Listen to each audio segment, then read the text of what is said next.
In the heart of San Francisco, nestled among the towering buildings and bustling streets, stood an old, dilapidated apartment building. It had been abandoned for years, left to decay and be overtaken by the city's relentless growth.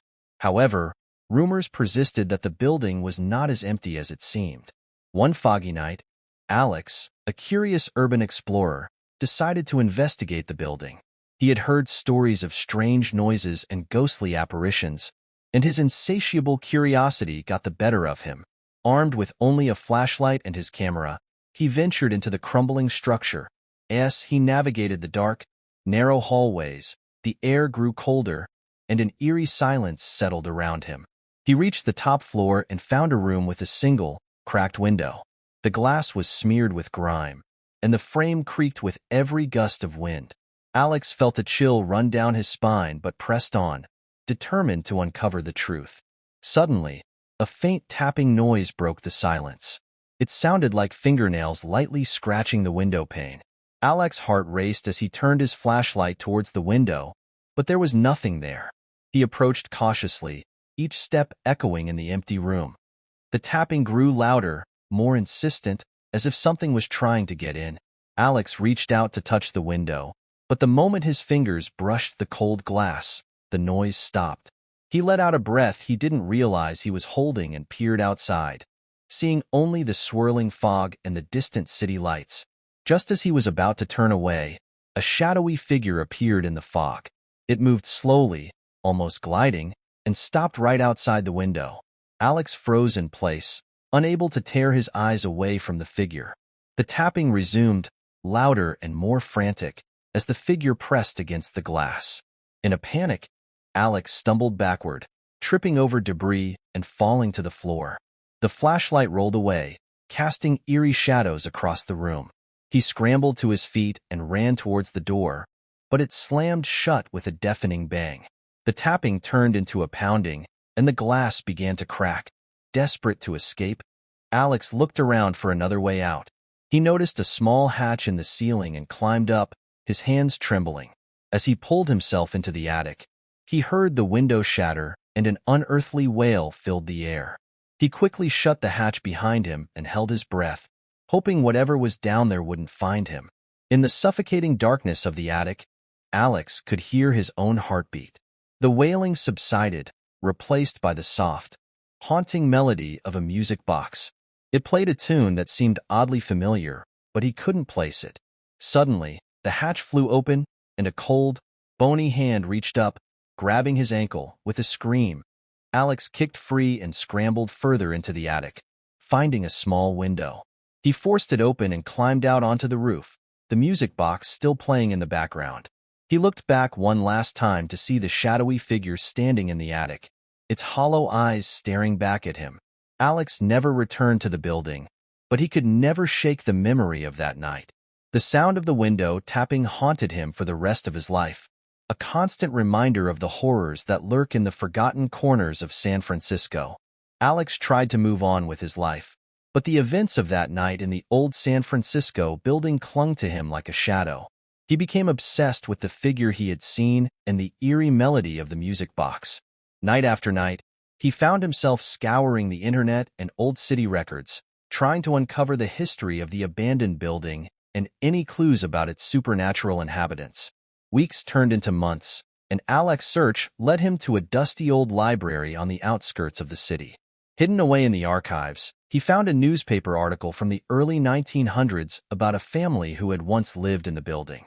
According to the article, the family had vanished without a trace, leaving behind only their belongings and an open music box playing its haunting tune. Alex's pulse quickened as he read about the family. They had a daughter, Emily, who was said to have a peculiar ability to communicate with spirits. The article mentioned that neighbors often heard strange, tapping sounds coming from the family's apartment, and many believed Emily had summoned something sinister. Determined to learn more, Alex tracked down the last known living relative of the family, an elderly woman named Margaret. He visited her in a nursing home, and she reluctantly agreed to speak with him. Her frail hands trembled as she recounted the family's story, her voice barely above a whisper. "Why great-grandfather built that apartment building," Margaret began. "He was a kind man, but he dabbled in things he shouldn't have. Emily was special, you see. She could see and hear things others couldn't. One day, she found an old, ornate music box in the attic. From the moment she wound it up, the tapping started. It grew louder and more frequent, until one night, the entire family disappeared. Margaret's eyes filled with tears.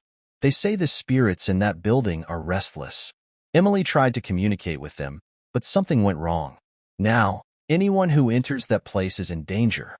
Alex felt a chill run down his spine as Margaret's words echoed in his mind. He thanked her and left, but his determination only grew stronger. He knew he had to return to the building, not just to uncover its secrets, but to put the spirits to rest. Armed with a stronger flashlight, a voice recorder, and a copy of an old family photograph Margaret had given him, Alex returned to the abandoned apartment building. The fog was thick, and the city seemed eerily quiet as he approached. He climbed the creaking stairs to the top floor, every step a reminder of his previous encounter. When he reached the room with the broken window, the air was cold and still. The glass shards from the shattered window still lay scattered on the floor. Alex took a deep breath and called out, "Emily, are you here?" For a moment, there was only silence. Then, the faint tapping began again. Alex felt a surge of fear, but he steeled himself and continued. "I know what happened to you. I know about the music box." The tapping grew louder, and the room seemed to grow colder. Alex pulled out the photograph and held it up. "Emily, I have a picture of your family. I want to help you." A sudden gust of wind blew through the room, and the photograph was torn from his hands, floating in the air before landing gently at his feet. The tapping stopped, and a soft, childlike voice filled the room. "Thank you." Alex looked around, but saw no one. The voice continued, "The box. Find the box." With renewed purpose, Alex began to search the room. He moved aside debris and overturned furniture until he found a small trapdoor hidden beneath a pile of rubble. He pried it open and discovered a small, dusty chest. Inside was the ornate music box, exactly as Margaret had described. He wound it up, and the haunting melody began to play. The air around him shimmered, and the shadowy figure from his last visit appeared, but this time, it was accompanied by the faint outlines of the rest of Emily's family. They looked at Alex with a mixture of sadness and gratitude. Emily's voice whispered, "Thank you for helping us. We can rest now." The figures slowly faded away, and the room grew warmer. The oppressive atmosphere lifted, and for the first time in years, the building felt at peace. Alex left the apartment, knowing he had done what he set out to do. The tapping at the window was gone, and the spirits of Emily and her family were finally at rest. Despite the closure he had brought to Emily and her family, Alex couldn't shake the feeling that something was still amiss. His nights were plagued with vivid dreams of the building and the ghostly apparitions he had encountered. He often awoke to the haunting melody of the music box playing in his mind, unable to escape its grip.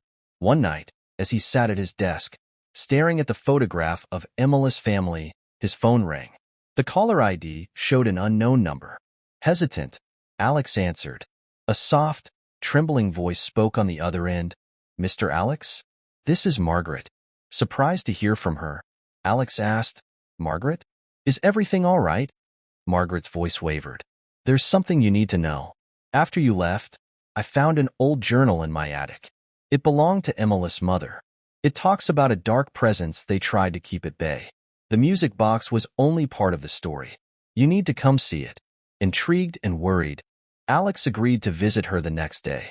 When he arrived at the nursing home, Margaret looked frilier than before, but her eyes shone with urgency. She handed him the worn, leather-bound journal. As Alex read through the journal, he discovered that Emily's mother had been involved in a series of rituals to protect their family from an entity they referred to as the Watcher. The rituals involved the music box, but also required other elements to bind the spirit. The journal detailed how the family had unintentionally weakened the bindings, leading to their eventual disappearance. Margaret pointed to the last entry, dated the night the family vanished. They tried to perform the ritual one last time, but something went wrong. The Watcher was too strong. Alex's heart raced as he realized the implications. Margaret, if the bindings were weakened, and the entity was only temporarily pacified, it could still be there. Margaret nodded solemnly. You need to finish what they started. Find the other elements mentioned in the journal and perform the ritual properly. With a new mission at hand, Alex spent the following weeks gathering the necessary items described in the journal: a silver locket, a piece of stained glass from the original window, and a vial of consecrated water. Each item was tied to the family's history and had been used to protect them from the Watcher. Returning to the old apartment building one final time, Alex felt the weight of his task pressing down on him. The air was thick with anticipation as he climbed to the top floor. The room with the broken window seemed different now, more alive with energy. Following the instructions in the journal, Alex placed the items around the room in a precise pattern and began the incantation. The room grew colder with each word, and shadows seemed to dance on the walls. The music box played its haunting tune, echoing throughout the space. As he finished the ritual, a powerful gust of wind swept through the room, extinguishing his flashlight. In the darkness, he heard the familiar tapping at the window, growing louder and more insistent. The Watcher appeared, a dark, malevolent presence that seemed to suck the light from the room. Alex's voice trembled as he spoke the final words of the ritual, holding up the silver locket. The entity shrieked, a sound that reverberated through the building, shaking it to its foundations. The locket glowed brightly, casting a blinding light that enveloped the Watcher. With a final, desperate wail, the entity dissolved into nothingness. The room fell silent, the oppressive weight lifting as the bindings were restored. Alex collapsed to the floor, exhausted but relieved. He knew he had finally set things right. Leaving the building for the last time, Alex felt a sense of peace he hadn't known in months. The ghosts of the past had been laid to rest, and the haunting melody of the music box was replaced by a serene silence. The old apartment building stood as a silent witness to the events that had unfolded, but its dark secrets had finally been put to rest.